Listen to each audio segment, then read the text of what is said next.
All right, folks, today we're going to talk about worksheet number 7, states of matter. These graphs are extremely important that you are able to label them and understand them. So we're going to talk about the different states of matter here. When something is very cold, notice this is heat, so when something is very cold, think of water. It's going to be a solid. So in our case, we're thinking about water usually, so this is a solid or ice. This phase right here is water or liquid, and this phase right here is gas or steam.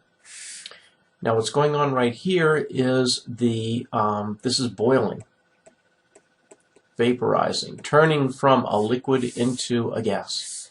And this part right here is melting. It is turning from a solid into a liquid. Okay? So those are your states of matter. You need to be able to look at this and know exactly what's going on. Right? Assuming that the diagram represents water, what temperatures are we talking about? Well, right here, this is the temperature where water is going from a solid to a liquid, meaning it's going from ice to liquid water. So that would be at standard standard pressure, 0 degrees Celsius, 32 Fahrenheit, 273 Kelvin. Take your pick. All right. And this one right here, this would be 100 degrees Celsius, or 212 Fahrenheit, or 373 Kelvin.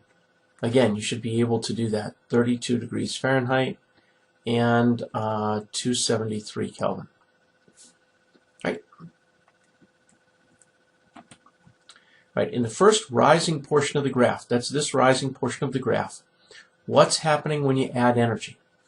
Well, our kinetic energy is equal to, what is it, 3 halves RT.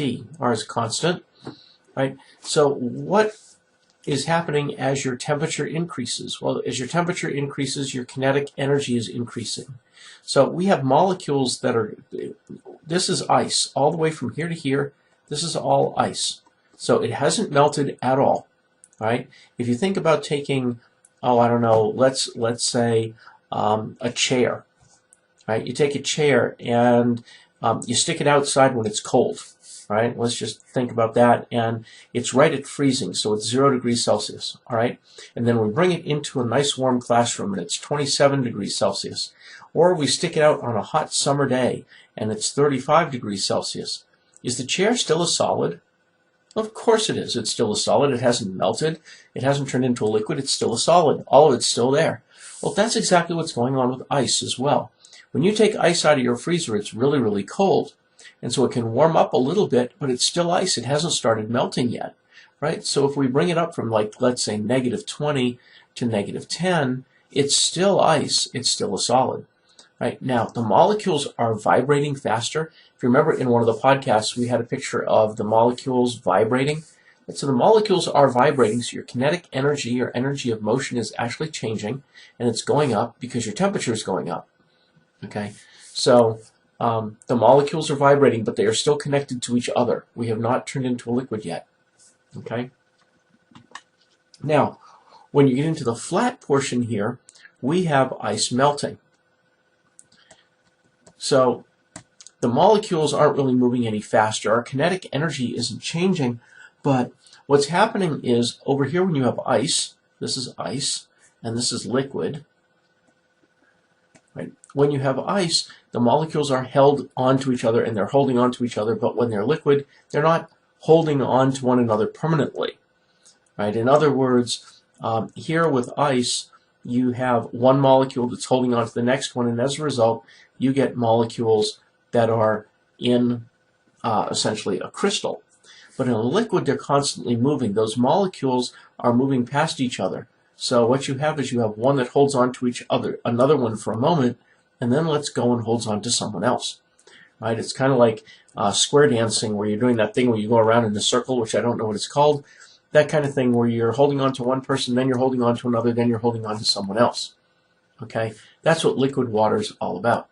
So what's going on here is that your attractive forces, your forces that are holding the molecules together, are completely changing. Here they're static, and you're holding on to the same molecule all the time. And here they're not static. You're changing who you're holding on to on a regular basis. So the bonding forces of attraction are certainly less when you get to a liquid than they are when you're in a solid form. Now, when you get to your next portion of the graph, this would be liquid. So what's happening to the kinetic molecular theory? Again, we have that same equation, which is kinetic energy is equal to 3/2 RT. 3/2 RT.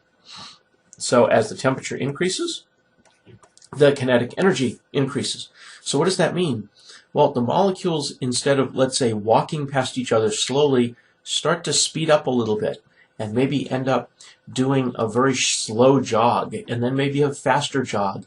And maybe when they get really hot up here, they're starting to run, but they're still holding on to each other. They still, grab a hold of person A and then let go of A and grab a hold of B and let go of B and grab a hold of C, that kind of thing. So they're still heavily attracted to each other because they're staying in a liquid form. Okay, so your kinetic molecular theory, your kinetic energy is increasing, they're moving faster, but the molecules are still at this point holding on to each other. And then what happens in the next portion? Well, here you have water boiling. Right, so we have to think of, we're going from a liquid to a gas, and when that happens, the molecules, where here we're holding on to one, then another, then another, then another. Here what happens is they've completely let go, and the molecules are just flying around randomly in space, and they're not attracting each other at all. They're just flying around. Right, so that's what has changed when you boil the liquid. Is the molecules are now, instead of holding on to each other, are now completely separate. So now these bonding forces of attraction, they're not attracted to each other anymore. They're not holding on to each other anymore. They are all completely separate. Remember, that's kind of how we view an ideal gas. Right? Now, once we have those molecules that are all completely separate, we have just a gas, and we can take that gas and we can heat it up. And we can make it hotter and hotter and hotter, and as a result, the molecules move faster and faster and faster. That same rule applies. Kinetic energy equals 3/2 RT. Now, you say, well, wait a minute. How do I get steam hotter? Well, think about it, guys. You breathe oxygen every day. You walk outside on a cold winter day, the oxygen is 0 degrees Celsius. You walk outside, you walk into a classroom, it's 25 degrees Celsius. You walk outside on a hot summer day, it's 35 degrees Celsius. So obviously the temperature of a gas can be heated up. The same thing is true with the temperature of steam. Right? If I keep adding heat to steam, I can keep making it go hotter, and hence I can make the molecules move faster. All right, during a phase change, how much does the temperature change? Well, guys, when you're going from, let's say, a liquid to a gas, which is here, the water is boiling, right? How much is the temperature changing? It is not. The temperature is 100 degrees Celsius, right? It is not going up. It is not going down. It's staying the same. How much does your kinetic energy change? It's not, because the temperature of the molecules is not changing. So if kinetic energy is equal to 3/2 RT, 3/2 RT, well, your temperature didn't change, so therefore your kinetic energy didn't change since R is a constant.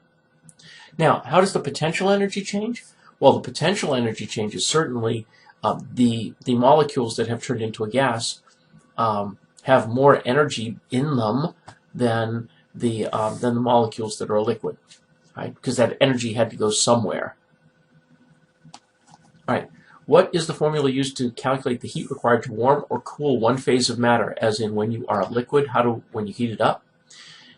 We do the Q equals mc delta T, and Q is in joules, and mass is in grams, and the specific heat is typically in joules per gram degree Celsius, and your delta T is in degrees Celsius.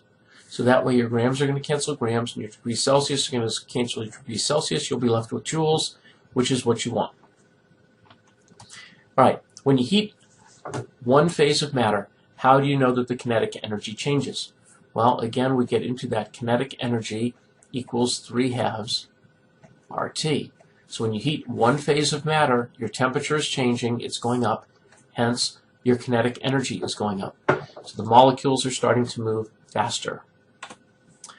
And finally, what's meant by the negative sign in an answer like negative 46.8 kilojoules?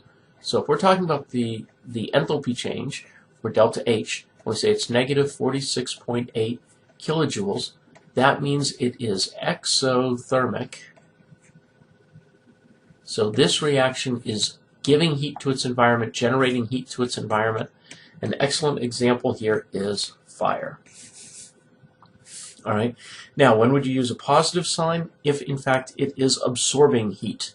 So if something absorbs heat, it is endothermic.